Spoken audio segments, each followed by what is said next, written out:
Voilà, nous allons poursuivre notre étude. Depuis, je crois, 3 semaines, nous sommes en train d'étudier la prière. Est-ce qu'il y a un changement? Il y a un changement? Vous remarquez un changement vous-même?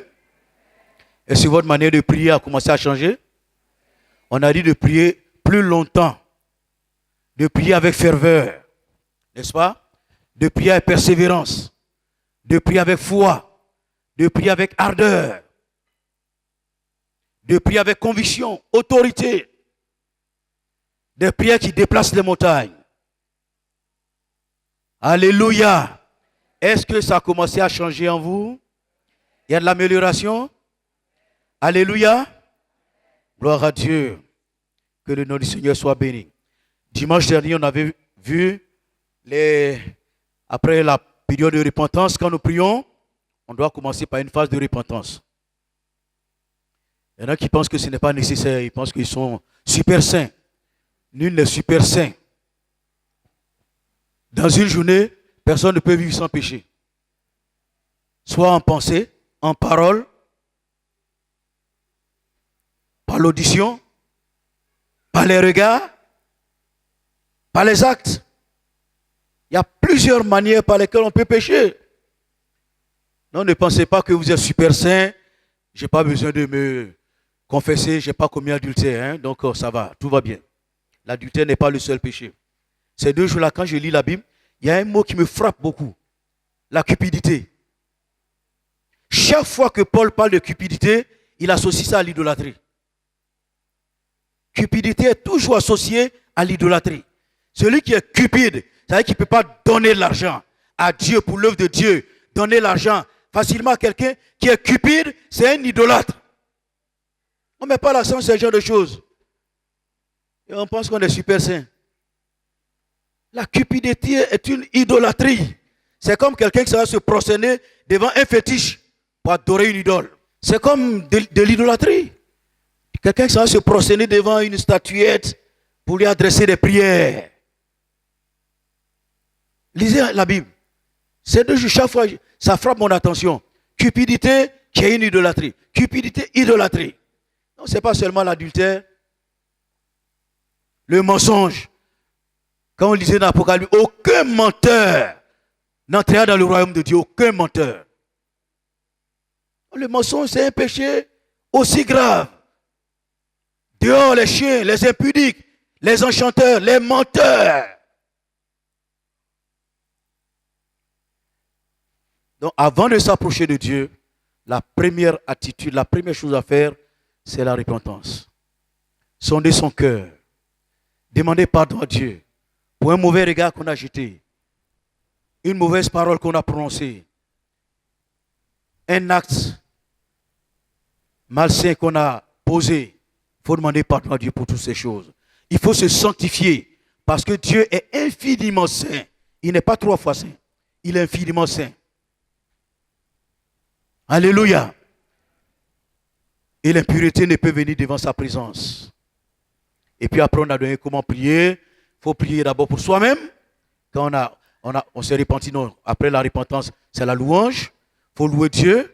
Il faut entrer dans ses parvis avec des louanges. Quand on s'approche de Dieu, il faut le louer. Il faut le louer. Il faut dire ses hauts faits, ses merveilles. Ce qu'il est capable de faire. Parce que c'est un Dieu étonnant. Il est si grand qu'il mérite qu'on le loue et qu'on l'adore. Alléluia.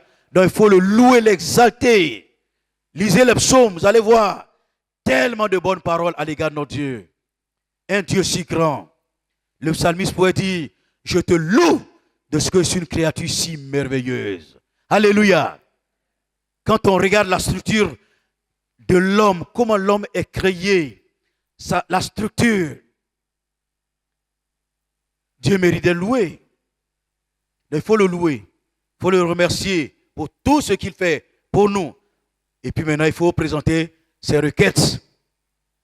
C'est le matin, il faut remercier Dieu parce qu'on a dormi, on s'est réveillé. On aurait pu ne pas se réveiller. Donc il faut lui dire merci parce qu'on s'est réveillé. Et maintenant lui présenter la journée qui s'annonce devant nous. 24 heures, disons 24 heures devant nous, 12 heures de jour, et puis la nuit qui va suivre. Donc il faut lui présenter toutes ces incertitudes de la journée, toutes ces vicissitudes qui vont se passer, toutes ces œuvres qu'on n'arrive pas à contrôler, qui vont se présenter devant nous. Seul Dieu est capable de nous en protéger. Il faut lui présenter la journée. Si c'est la nuit, il faut lui dire merci pour la journée parce qu'il t'a protégé pendant la journée et tu vas dormir. Il faut lui dire merci. Hein? Quelquefois, on n'est pas reconnaissant envers Dieu. Seigneur, merci au nom de Jésus. Amen. Et puis on dort. Mais il t'a protégé toute la journée. Il y en a qui sont rentrés, sont sortis, ne sont pas rentrés, sont morts, renversés par un véhicule, transpercés par des microbes. Aujourd'hui, les microbes se promènent. Alors, si tu réussis à dormir, il faut dire merci au Seigneur. Amen. Donc, le matin, vous le louez, vous le remerciez, vous lui présentez vos requêtes. Si vous avez un besoin particulier, vous priez pour cela. Vous priez pour vous-même. C'est juste. Charité bien ordonnée commence par soi-même. Je ne vais pas prier pour les autres alors que moi-même, ça ne va pas chez moi. Il faut que je prie pour mes besoins d'abord avant de prier pour les autres. Et après, j'ai dit il faut prier pour les proches. Les plus proches, les hommes de Dieu. Hein? Moi, je crois qu'ils sont plus proches. Parce que quand le berger est frappé, les brebis se dispersent. Priez pour les hommes de Dieu. Priez pour votre épouse, votre époux, les enfants. Priez pour la famille donc. Après, il faut prier pour les parents. Le cercle commence à s'élargir. Il faut prier pour les parents. Papa, maman, s'ils sont vivants. Frères, sœurs, cousins, cousines. Il faut prier pour tout ce monde. Vous voyez que ça prend du temps. Hein? Si vous mettez sérieusement à prier pour ça, ça prend déjà du temps. Ça peut vous permettre de prier longuement. Or, plus vous priez, plus vous êtes rempli de la présence de Dieu. Plus vous êtes en communion avec Dieu. Il faut prier pour ces sujets.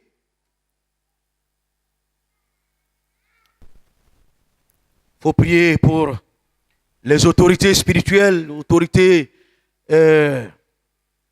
politiques, administratives. Il faut prier pour eux. Parce que notre paix dépend de notre nation. Si ça ne va pas dans le pays, si les autorités prennent de mauvaises décisions, qui va les subir? C'est nous qui allons les subir. Donc il faut prier pour eux, pour que Dieu les aide, pour qu'ils prennent de bonnes décisions. Même si celui qui est au pouvoir n'est pas selon ton désir, tu dois prier pour lui. Parce que s'il prend de mauvaises décisions, tu vas les subir. La Bible dit prier donc pour les autorités. Il faut prier pour les autorités, pour que Dieu les aide. Dieu leur donne la sagesse et l'intelligence. Après, il faut prier pour le pays, hein? Prier pour votre église, l'église nationale, les projets de l'église nationale. Il faut prier pour le pays, la Côte d'Ivoire entière, pour qu'il y ait des conversions, des délivrances, que les gens arrêtent les libations. Je suis foncièrement contre les libations. Quand je vois à la télévision, on va dans un village, on verse du vin, on verse whisky, et ce n'est pas quand les whisky n'existaient pas. Qu'est-ce qu'ils versaient? C'est de l'eau. Maintenant, ils ont laissé l'eau, les ancêtres, les mannes, là, c'est whisky, ils boivent. Ils n'ont qu'à arrêter les libations. Toute libation s'adresse aux démons. Dieu n'a pas besoin de libation. Tout sacrifice, en dehors du sacrifice de Jésus, est adressé aux démons. Donc il faut prier pour la nation, pour que ces choses-là s'arrêtent. C'est ça qui met nos pays africains en retard. Il faut les arrêter. Amen. Et puis il faut prier aussi pour les pays voisins. Hein? Parce que s'il y a un malheur dans un pays comme la Guinée, le Libéria, il y avait l'Ebola, on était stressés. Ça pouvait nous atteindre. Il faut prier pour les pays qui nous entourent. Prier pour le monde. Hein? Prier pour les gens. Hein? Mais il faut être précis. Il ne faut pas prier vaguement. Seigneur, bénis le monde et ses environs. Hein? Le monde n'a pas d'environ. Il faut prier, bénis la terre et ses environs. Hein? Quand vous sortez de la terre, vous allez dans l'espace. Vous n'avez pas besoin de prier pour l'espace. À moins que vous liez les puissances qui sont dans l'air, les airs. Gloire à Dieu. Et puis j'ai dit aussi de prier en esprit. Quand vous priez en français ou dans votre langue maternelle, vous priez par votre intelligence. Mais quand vous priez en langue, vous priez par l'esprit. La Bible dit que nous ne savons pas ce qui est convenable. Souvent, quand nous demandons, prions, nous ne savons pas ce qui est convenable de demander. Mais l'Esprit lui-même intercède par des soupirs inexprimables. Parce qu'ils sont les profondeurs de Dieu. Donc j'ai dit, quand vous avez un sujet important, vous finissez de prier pour le sujet. Selon votre intelligence, il faut accentuer cela par la prière en langue. Parce que quand vous avez prié pour le sujet, certainement que vous avez prié de façon désordonnée. Ou bien le sujet n'a pas été présenté de façon correcte. Quand vous priez en esprit, le Saint-Esprit qui intercède au travers de nous par des soupirs inexprimables, présente correctement ou redresse votre prière. Et Dieu agrée votre prière parce que le Saint-Esprit sonde les profondeurs de Dieu. J'ai dit la prière peut être précédée ou antécédée des moments de prière en langue. Avant même de venir dans la repentance, la louange, il faut prier un moment en langue. Au moins 30 minutes, priez en langue. Plus vous priez en langue, plus vous édifiez. Celui qui parle en langue ne parle pas aux hommes. Il parle à Dieu, il dit des mystères. Il s'édifie lui-même. Quand vous êtes édifié, la prière devient facile. Mais si vous n'êtes pas édifié, c'est compliqué la prière. Donc édifiez-vous en priant en langue sur votre très sainte foi. Et quand vous avez un sujet, priez en langue. Quand vous avez fini de donner tous vos sujets et d'avoir prié, continuez de prier en langue. Le Saint-Esprit corrige tout, il redresse tout. Alléluia. Il connaît les pensées de Dieu. Et c'est en faveur des saints que le Saint-Esprit prie, intercède au travers de nous. Pas en dehors de nous, mais au travers de nous. Parce que c'est Christ qui est assis à la droite de Dieu, intercède pour nous. Mais l'Esprit intercède au travers de nous. Alléluia. C'est ce qu'on avait vu brièvement. Si vous avez suivi cela, ça veut dire que vous êtes capable de prier au minimum 30 minutes. Aujourd'hui, nous allons voir le combat spirituel. On va commencer le combat spirituel. Parce que ça fait partie de la prière. Quelque chose m'a réconforté dans ce thème du combat spirituel. Vous savez, depuis deux mois environ, subissons... Il y a beaucoup de morts qui se passent ici. On a déjà enregistré 2 morts. Je ne dis pas forcément que ce sont les démons qui les ont tués. Dieu est souverain. Quand Dieu veut prendre quelqu'un, il le prend. Mais on peut mourir selon le temps de Dieu ou mourir aussi avant le temps. On peut mourir avant le temps, nous-mêmes, de par notre faute, soit en commettant un péché quelconque qui va raccourcir notre vie, ou bien par une action ténébreuse. Est-ce que vous croyez que les démons peuvent tuer quelqu'un? Vous croyez? Ils peuvent tuer quelqu'un, oui ou non? Ils peuvent tuer quelqu'un, bien sûr. Quand souvent on parle de crise cardiaque. Crise cardiaque, là, ça vient d'où? Quelqu'un, son cœur bat bien, il n'est même pas malade, il dort la nuit, il ne se réveille pas, on dit crise cardiaque. Tu sais que ça peut venir de façon subite. Mais la plupart du temps, derrière les crises cardiaques, il y a des démons. Au fur et à mesure, on va vous étayer cela. Dimanche, il y a des événements qui m'ont marqué. Il y a une sœur, je ne sais pas si elle est là, qu'importe, qui est venue me voir au bureau. Elle était malade depuis un moment, pendant que nous étions en voyage sur la France. Les frères ont fait ce qu'ils pouvaient faire. Donc après le culte, quand elle est venue me saluer, je lui ai dit que je voulais la voir. Et sur insistance du pasteur Guédé, elle est allée me voir au bureau. Nous avons commencé à prier pour elle. Elle était malade. Elle fait des soins, des médicaments, sur médicaments. Et quand on a commencé à prier, en tout cas, elle est tombée. Elle a commencé à baver. Si vous la voyez, c'est comme elle est morte. Hein? Les yeux, tout était inactif, comme elle est morte. Je pense que Léa était là, elle a dit après qu'elle était très effrayée. Et comme nous, on a l'habitude de voir ça. Donc, on a prié, on a insisté. Les démons disent, il faut qu'elle meure. Elle doit mourir. Donc, j'ai compris quelque chose. Les démons veulent attaquer les gens, les tuer, pour jeter le discrédit sur l'église. Dieu a fait que si les gens meurent. Il y a péché dans l'église. Les pasteurs vivent dans le péché. Les anciens vivent dans le péché. Il y a le désordre. Ça ne va pas dans l'église. On a insisté pendant près de 2 heures de temps pour chasser ces esprits de mort. Et puis elle a été délivrée. Quand elle a été délivrée, j'étais tellement épuisé. On m'a apporté un peu de couscous. Donc j'ai mangé mon couscous avec un petit morceau ou 2 petits morceaux de viande. J'ai mangé. Et j'étais en train de respirer un peu l'air du climatiseur. Souvent, je suis assis dans mon fauteuil, puis je somnole un peu. Donc, j'ai commencé à somnoler un peu. Et puis, on frappe à la porte. Je ne suis pas très content. Et je vois un jeune. Pasteur, je dis, qu'est-ce qu'il y a? Il dit, mais on est sous l'arbre là. Hein? Il y a un petit arbre qui est là. En train de causer avec des sœurs. Et puis, il y a une qui est tombée, elle a commencé à mourir. Il dit, mais c'est quoi ça? C'est quel genre de mort comme ça, bizarre là? J'ai appelé Guédé. On est parti rapidement. On voit la soeur, elle est assise dans la chaise comme ça. Inactive. C'est une soeur. Sa soeur dit qu'elle était malade. Elle pique des crises comme ça de temps en temps. Ça lui arrive d'être étouffée. J'ai dit, on va prier. On a imposé les mains. On a commencé à prier. Au nom de Jésus. Maladie, sors. C'est pas ici, elle va mourir. On a dit, quelqu'un est mort même. Il meurt tellement là-bas que maintenant c'est dans la cour de l'église qu'on meurt. J'ai dit jamais, pas ici. Allez, sors. Au nom de Jésus. Et on a prié. Après, le démon a commencé à se manifester. Il a commencé à parler. Et il faut qu'elle meure, on va la tuer. J'ai dit, vous ne la tuerez pas. Au nom de Jésus. On a prié. Comme Jésus nous a donné plus d'autorité, on va le voir tout à l'heure. Plus d'autorité, les démons sont soumis. Ils ont été soumis, ils sont sortis d'elle. Elle a été libérée, comme si de rien n'était. Totalement libérée, guérie.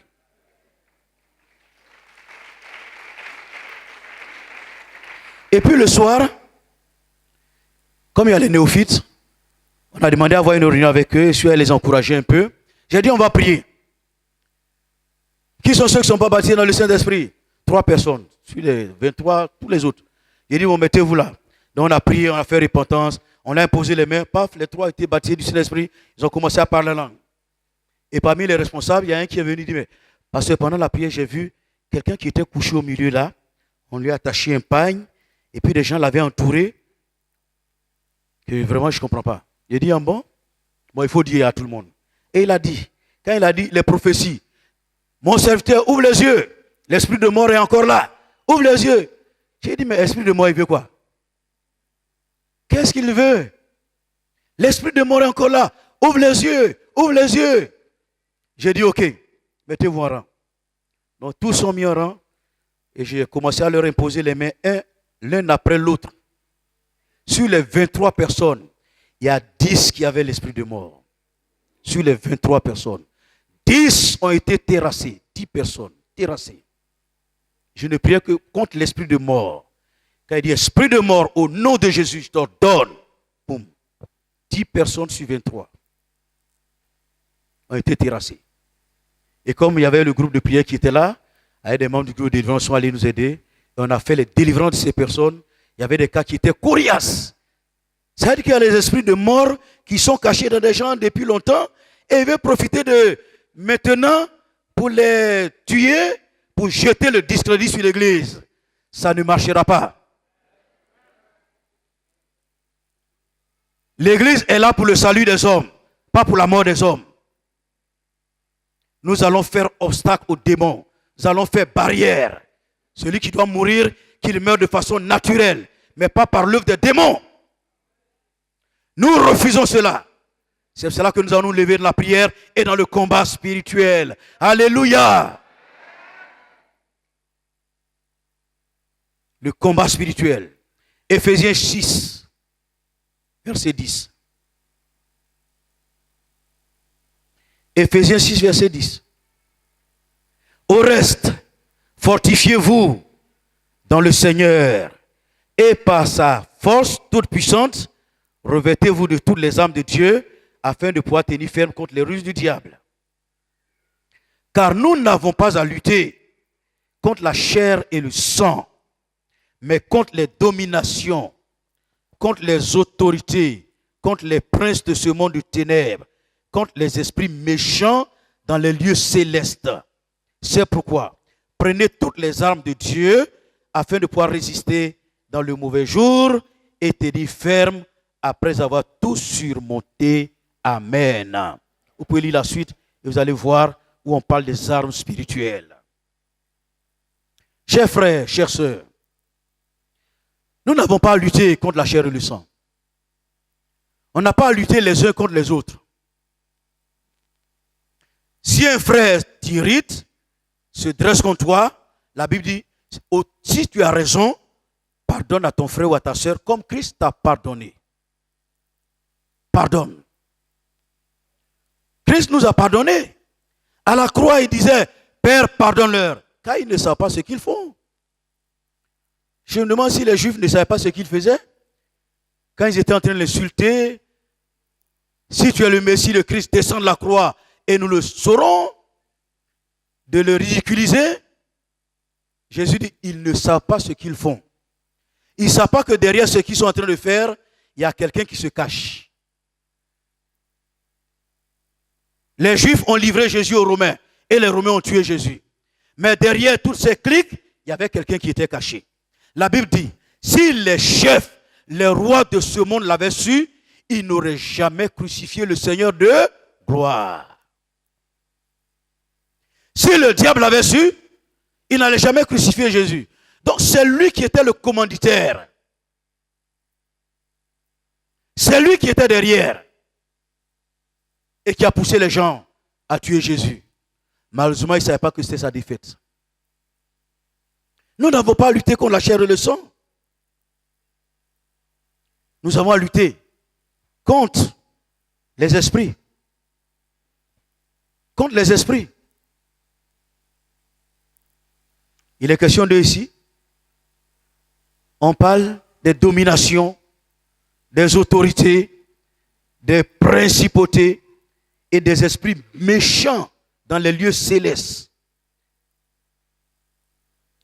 Il y a quelqu'un qui a fait la différence entre les démons et les esprits méchants. Vous savez, les démons, ils sont sur la terre. Hein? Quand on les chasse, ils vont dans les lieux arides, ils errent. Ils errent, ils ne savent pas où aller. Ils errent. Et puis ils cherchent des corps pour entrer dedans. Mais les esprits, c'est la question ici, eux, ils sont dans les lieux célestes. C'est leur quartier général. Et ils n'habitent pas dans des corps des hommes. Ils n'ont pas besoin d'occuper un corps humain. Ils ont leur corps. C'est des anges déchus. Ils sont dans les lieux célestes parce qu'ils ont été chassés du ciel, du 3e ciel, où Dieu réside. Il y a des gens qui parlent du 7e ciel. Il n'y a pas 7e ciel. Hein? 3 cieux. On dit le 3e ciel.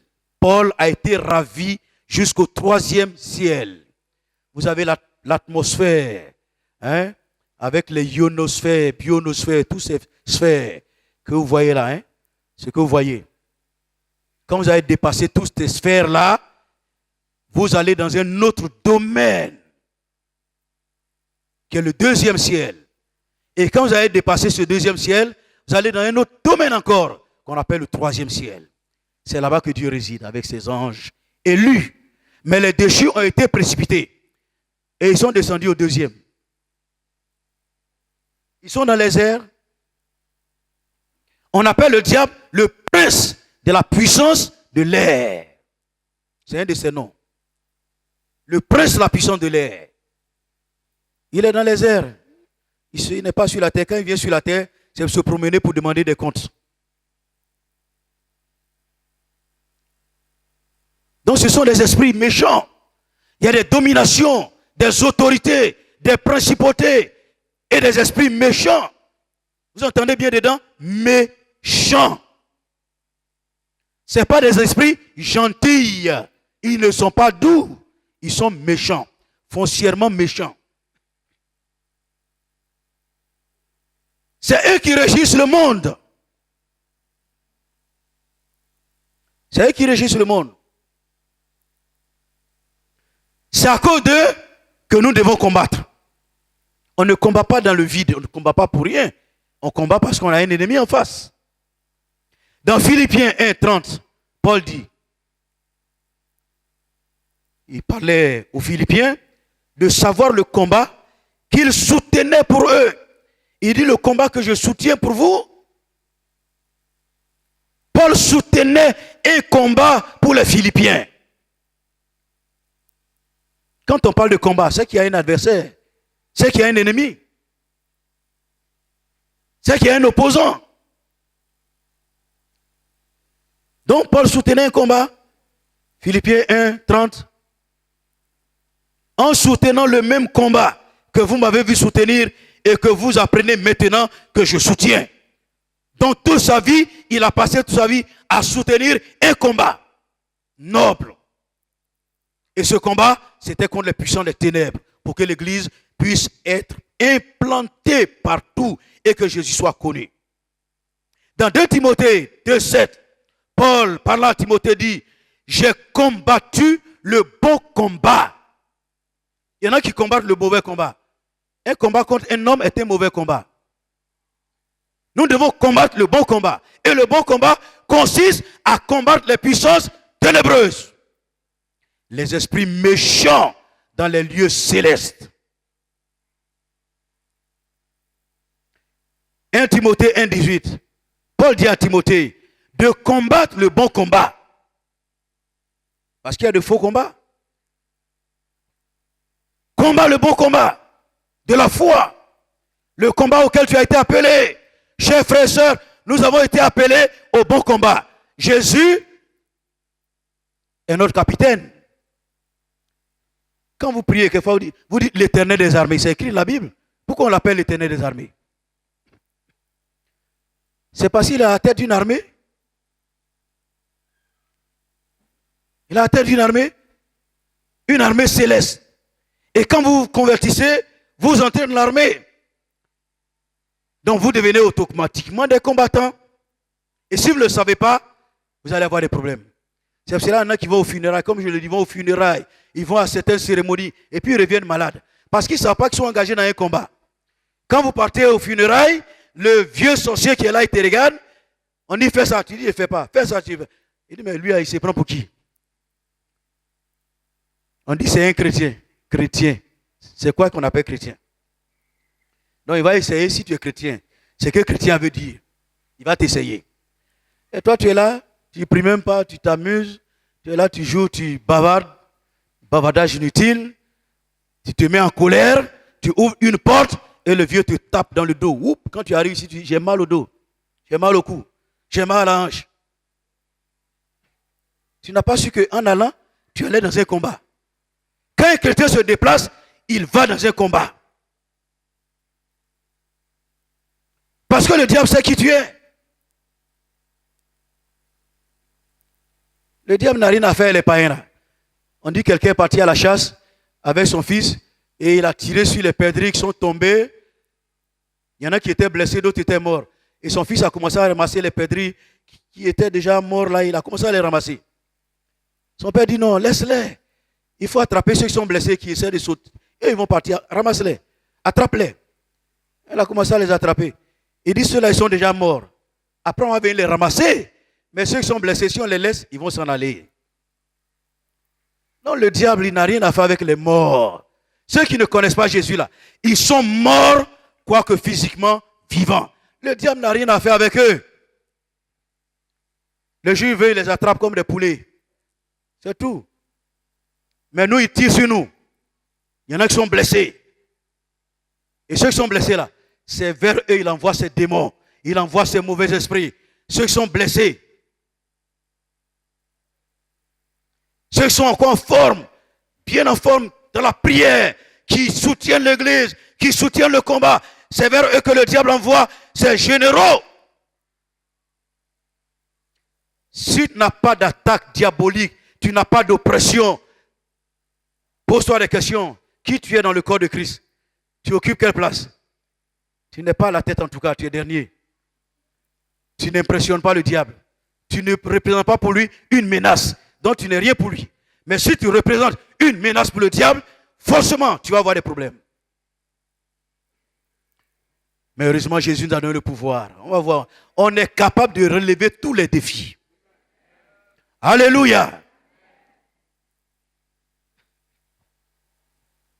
Dans Colossiens 1, 22, 29, il est toujours parlé Paul dit, en combattant avec sa force qui agit puissamment en moi. Je combats avec sa force qui agit puissamment en moi. Nous sommes emmenés au combat. Mais ne combattons pas avec n'importe quoi. Il y a une force qui agit en nous. Et si cette force n'est pas en toi, tu seras vaincu. Je vous ai dit ici la dernière fois, Jésus, quand on l'a touché, dit, qui va toucher? Pourquoi? Parce qu'il y a une force qui est sortie de lui. Paul dit, je combats avec sa force qui agit puissamment en moi. C'est quelle force qui agit en toi? La force de Jésus? La force du Saint-Esprit? Ou bien la force de la chair? C'est quelle force? En tout cas, en ce qui concerne Paul, il luttait avec la force de Dieu qui agissait puissamment, pas faiblement, mais puissamment en lui. Colossiens 4,12, Épaphras qui est de vôtres, il ne cesse de combattre pour vous dans ses prières. Épaphras, il ne cesse de combattre pour vous, il prie sans cesse pour vous, il lutte, il mène un combat pour que vous puissiez avoir l'illumination et la connaissance de Dieu et que vous soyez sages. Donc il y a quelqu'un qui combattait pour cette église de Colosse, c'est Épaphras. Il passait des nuits à lutter, à combattre, à intercéder, demandant à Dieu d'ouvrir leur intelligence pour qu'ils voient la gloire de Dieu. Il priait, il s'opposait aux puissances ténébreuses qui essayaient d'endormir l'église. Il les repoussait. Il faut toujours un combattant. Alléluia. Colossiens 2, verset 1. Je veux que vous sachiez combien est grand le combat que je soutiens pour vous, dit Paul. Je veux que vous sachiez combien est grand le combat que je soutiens pour vous. Moi, ça me fait plaisir quand quelqu'un dit, pasteur, je prie pour toi. Ça me fait plaisir de savoir qu'il y a des gens qui prient pour moi. Je veux que vous sachiez le combat que moi je soutiens pour vous. Je veux aussi savoir le combat que vous soutenez pour moi. Nous sommes appelés à nous soutenir les uns les autres dans un combat. Parce que dans une armée, il faut une solidarité. S'il n'y a pas de solidarité dans l'armée, on n'avance pas. Vous savez, quand les gens vont au combat, si on tire sur un soldat qui est blessé, les autres l'entourent. Les autres font tout pour le protéger, pour le prendre, pour l'emmener, pour qu'on le soigne. On l'écarte des ennemis. On ne l'abandonne pas pour partir. On le prend. Les autres veillent sur lui. Pendant que les autres avancent, il y a un groupe qui est là pour le prendre, pour l'emmener, pour les soins. Si vous l'abandonnez, quand un ennemi arrive, il fait quoi? Il achève. Ou bien ils vont le prendre en otage. Et il va dévoiler vos secrets. Il va dévoiler vos secrets.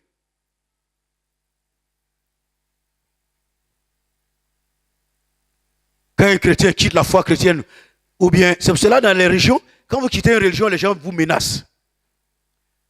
Quand vous quittez un club mystique, les gens vous menacent. Parce qu'ils ont des secrets que vous allez livrer. Ils ne veulent pas que vous livrez leurs secrets. Ils vous menacent.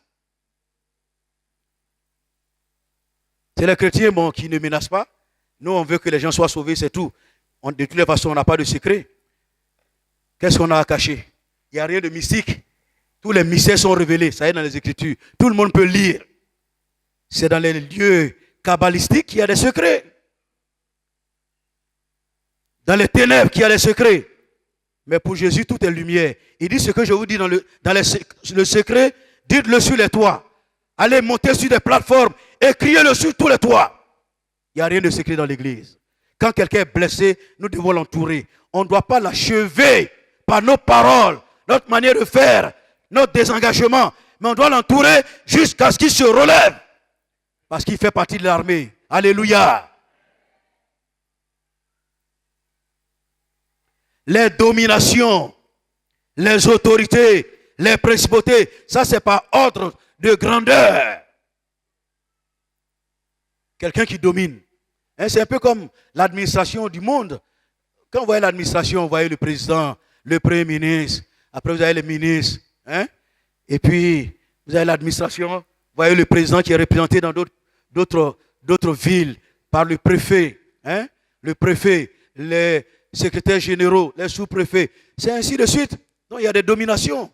Quand vous voyez un préfet, comment on l'appelle? Gouverneur, le gouverneur, on le salue. Mon gouverneur.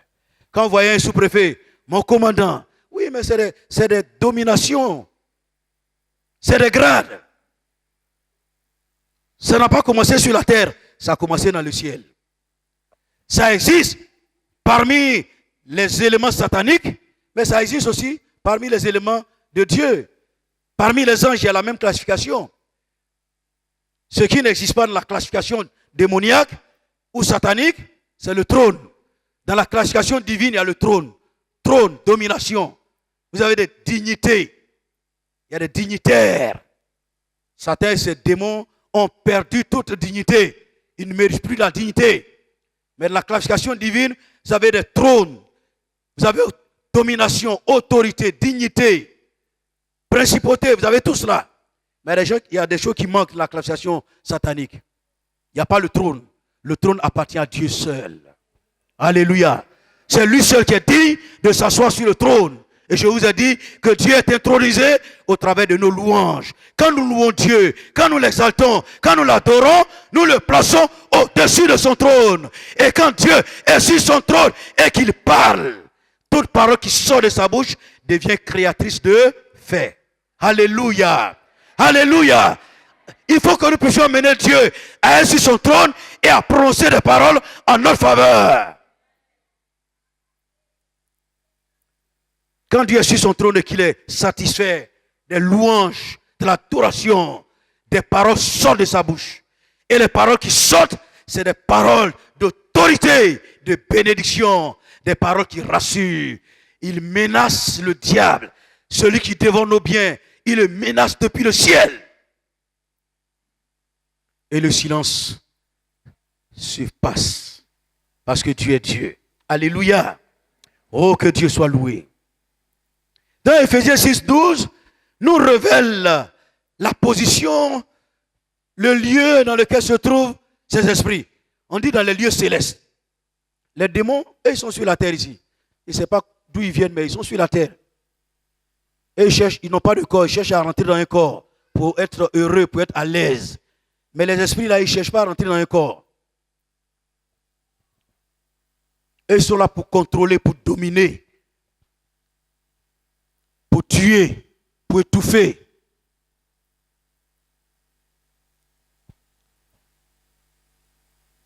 On a l'impression que les démons sont subalternes à ces esprits, certainement que ce sont leurs employés. Ils les utilisent pour faire leurs œuvres. Le diable au-dessus étant le chef, leur chef, donnant des ordres. Il faut reconnaître que le diable est puissant. Il ne faut pas jouer à lui. C'est parce que quelquefois on joue avec lui qu'on a des problèmes. Le diable est puissant. Quelqu'un qui réussit à contester avec Dieu. Qui a réussi à prendre le tiers des anges de Dieu, les anges que Dieu a créés. Il a réussi à convaincre le tiers.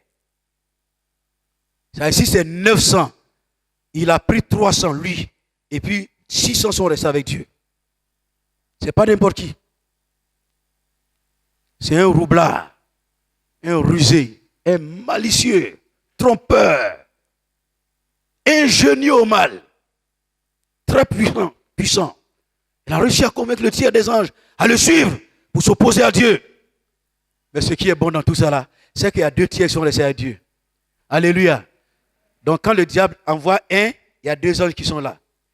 Quand il envoie 2, il y a combien? Il y a 4 qui sont là. Quand il envoie 10, il y a 20 qui sont là. Donc il envoie 10 contre nous, il y a 20 qui viennent pour nous. Alléluia. Alléluia. Nous sommes en supériorité numérique. Cela doit nous réconforter. Alléluia. Dans le combat que nous sommes appelés à mener. Nous ne sommes pas seuls. Nous ne sommes pas seuls. Pendant que le diable envoie ses démons, il envoie ses esprits pour combattre. Dieu aussi envoie ses esprits pour combattre. Dans Hébreu, il a dit que les anges sont au service de Dieu en faveur des héritiers du salut. Les anges sont au service de Dieu, ils servent Dieu. Mais ils sont à notre service en faveur des héritiers du salut.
Présence de Dieu, puissance, autorité de Dieu.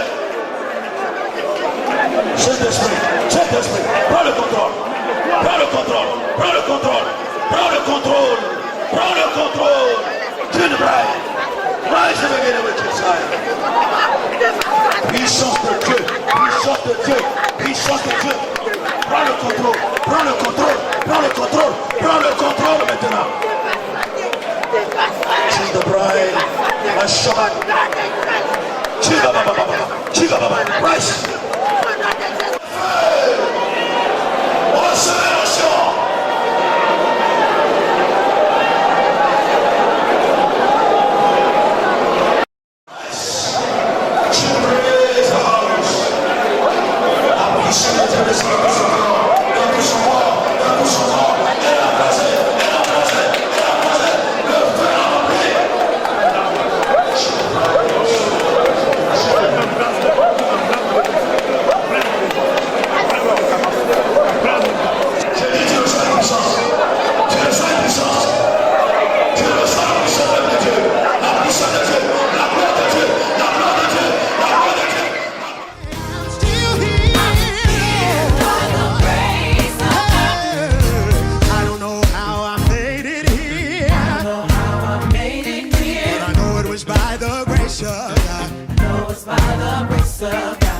I don't know how I made it here.